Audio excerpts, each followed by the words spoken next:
Hello everyone, welcome back to our channel. और finally career guidance का video देखने के बाद आपने डिसाइड कर लिया है कि मुझे जनरल लेना है। अगर आपने वीडियो नहीं देखा है तो इस आई बटन पे जाके क्लिक करो, वहाँ पे आपको मिल जाएगा कि 11th और 12th आपको करना है नहीं करना है, 10th के बाद कौन सी फील्ड आपको लेनी चाहिए। तो फाइनली आफ्टर डिसीजन आपने डिसाइड कर लिया कि मुझे जनरल फील्ड में जाने का है। और जनरल फील्ड में जिस सब्जेक्ट का पाला हमको पढ़ने वाला है वो है भैया physics. So now I choose physics. Now what, अब मैं क्या करूँ? तो बड़ा ही सिंपल फंडा है फिजिक्स का। अगर उसके साथ पहले दिन से ही चलना शुरू कर दिया ना तो जम जाएगा काम, अदरवाइज सब काम ख़त्म हो जाएगा। तो इसको अगर आपको लास्ट तक लेके जाना है, लास्ट तक आपको इसमें स्कोर करना है, आउट ऑफ मार्क्स लाने हैं, तो आपको क्या करना पड़ेगा, आज वही हम डिस्कशन करने वाले हैं। Hello everyone, my name is Prateek और मैं as a faculty of physics इस सेल एकेडमी में सिखाता हूँ। तो यहाँ हम देखने वाले हैं कि किस तरीके से हमने इस फिजिक्स को इस पूरे वीडियो में कवर करना है।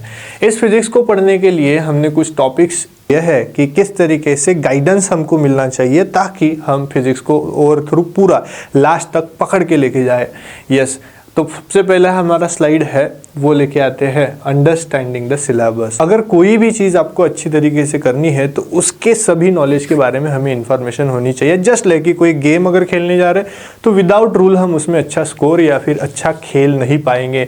उसी तरीके से ये एक खेल है, ये एक गेम है, ये एक प्ले है। और इस फिज़िक्स को समझने के लिए, खेलने के लिए, इसके साथ लड़ने के लिए, चलने के लिए हमें सबसे पहले ज़रूरी है इसका सिलेबस समझना। जैसे ही मुझे सिलेबस पता चल जाता है मैं क्या क्या डिसीजंस और आगे ले सकता हूँ उसके बारे में मैं स्टैंड अभी ले सकता हूँ। जैसे मुझे सिलेबस पता चले कि कितने लेसन्स है, भाई मुझसे 12th में 16 लेसन है। एंट्रेंस का पकड़े जेईई नीट सीईटी का तो कितने कितने लेसन्स है, कितने नहीं है। और सीईटी में तो वैसे नीट की बात करें तो 32 लेसन्स फिजिक्स में बनते हैं। तो उसको किस तरीके से ओवर थ्रू पूरा साल तक हमको लेके जाना है, कैसे प्लान्स बनाने पड़ेंगे, मंथली कैसे प्लान बनाने पड़ेंगे, वीकली कैसे प्लान बनाने पड़ेंगे, डे वाइज, वो सभी चीज़ें हम डिस्कस करने वाले हैं। सबसे पहले फर्स्ट थिंग हमने सिलेबस को जो है वो पढ़ लिया। सेकेंड इंपॉर्टेंट थिंग है इसी स्लाइड में कि एनसीईआरटी। भैया एनसीईआरटी अगर आपने नहीं पढ़ी ना तो ख़त्म है काम, क्योंकि एनसीईआरटी को ऐसे ही बाइबल फॉर बोर्ड एग्जाम नहीं कहा जाता। बोर्ड एग्जाम के लिए word to word as it is answers, solve examples से आंसर्स आपको देखने को मिलते हैं बच्चों, और वही एग्जाम्पल्स डायरेक्ट के डायरेक्ट आप सॉल्व कर सकते हो अगर ऑलरेडी आपको पता है। वैल्यूज चेंज हो सकती है, बोर्ड के लिए बहुत ही इंपॉर्टेंट है। एंट्रेंस के लिए भी बहुत बार लाइन टू लाइन, बायोलॉजी की अगर बात करें तो सीधे क्वेश्चन आते हैं, फिजिक्स की अगर बात करें तो न्यूमेरिकल सॉल्व में से वैल्यूज चेंज करके आते हैं। तो यही बात हम यहाँ पे समझने वाले थे। दूसरी स्लाइड अगर हम ले, देखो यार किसी भी चीज़ की प्लानिंग ना बहुत ज़्यादा ज़रूरी होती है, और यही है हमारी second slide, that study. Plan करो और टाइम मैनेजमेंट को प्रॉपरली रखो, राइट। कि दिन में तो है आपको उतना घंटा तो पढ़ना ही है, ये आपका कैपेसिटी के हिसाब से आप डिसाइड हो गए। मैंने तो लिखा है भाई कि 2 आवर तो पढ़ो, और फिजिक्स पढ़ रहे हैं ना तो 2 आवर में सिर्फ थ्योरी सिर्फ न्यूमेरिकल नहीं भाई, 60% थ्योरी पढ़ना है, 60% समय आपको थ्योरी को देना है और 40% समय आपको न्यूमेरिकल्स में देना है। उस पर भी डिपेंड करता है कि कौन सा आपका वीक सेक्शन है, उसको ज़्यादा समय दो, खत्म, ठीक है। तो ये आपको प्लान प्रॉपरली करना पड़ेगा, रिवाइज करने पड़ेंगे प्रीवियस चैप्टर जैसे जैसे हो रहे हैं, वीकली उसका रिवीजन एक बार तो भी आपको करना ही पड़ेगा। अदरवाइज हम फंस जाएंगे एक बड़े से चक्रव्यूह में और वहाँ से बाहर निकलना फिर प्रॉब्लमेटिक हो सकता है। देन थर्ड बात करें तो एनसीईआरटी, ये हमारी बेस्ट फ्रेंड होती है यार। एनसीईआरटी के सिवाय हम आगे बढ़ नहीं पाएंगे। Line to line questions directly आते हैं, जैसे कि हमने लिखा है revise derivations multiple times, many direct question come from them. तो डेरिवेशंस बार बार रिवाइज करने हैं, वीकली आपके डेरिवेशंस रिवीजन होने ही चाहिए, नहीं तो हम भूल जाएंगे यार। एक महीने के बाद ऐसे ही भूल जाते हैं, ठीक है। प्रैक्टिस द बैक एक्सरसाइज, और ये क्वेश्चंस आपको करने पड़ेंगे ताकि आपका इंप्रूवमेंट जो है वो बहुत ज़्यादा बढ़ता जाए। और इंगेजमेंट रखो फिजिक्स के साथ। अगर बीच में भी छोड़ दिया ना आपने तो ये इतना खतरनाक सब्जेक्ट है कि कभी बुलाएगा नहीं, है ना। फिर आप बोलोगे कि बुला रहा है लेकिन जाऊँगा नहीं, क्योंकि वो बहुत ज़्यादा डिफिकल्ट बन जाता है जैसे जैसे आपके बैकलॉग लगते जाते हैं, जैसे जैसे आपका पेंडिंग में रहना शुरू हो जाता है, ठीक है। थर्ड फोर्थ बात करें तो मास्टरिंग द न्यूमेरिकल प्रॉब्लम्स। जब तक आप न्यूमेरिकल प्रॉब्लम्स में मास्टर नहीं होते तब तक आप सिर्फ बोर्ड के क्वेश्चन सॉल्व कर पाओगे।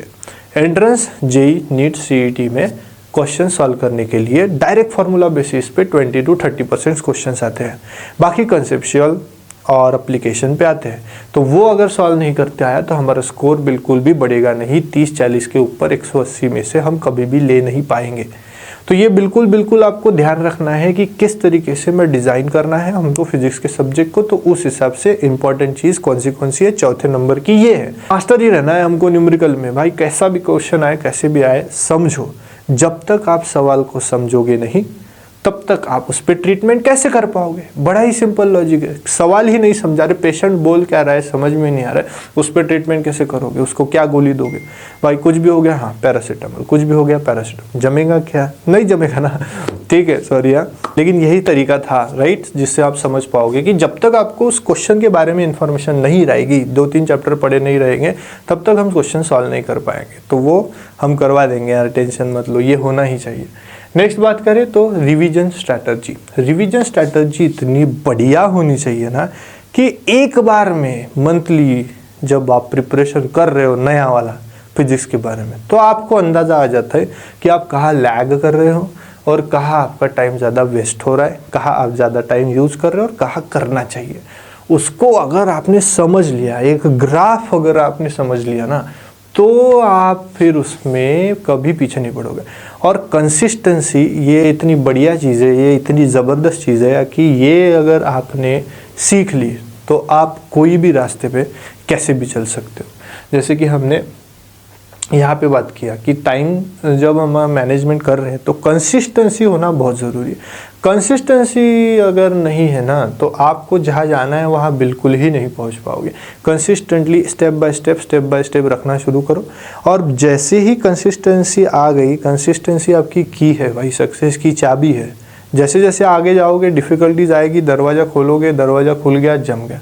कंसिस्टेंसी नहीं है मतलब चाबी नहीं है, दरवाजे खुलेंगे नहीं, आगे बढ़ते जाएंगे, जहाँ जाना है वहाँ जाते जाएंगे और लास्ट एट द एंड हमें पता चलेगा कि हम गलत दरवाजे तक पहुँच गए, हालांकि हमको लग रहा था कि हम सक्सेस की तरफ पहुँच रहे।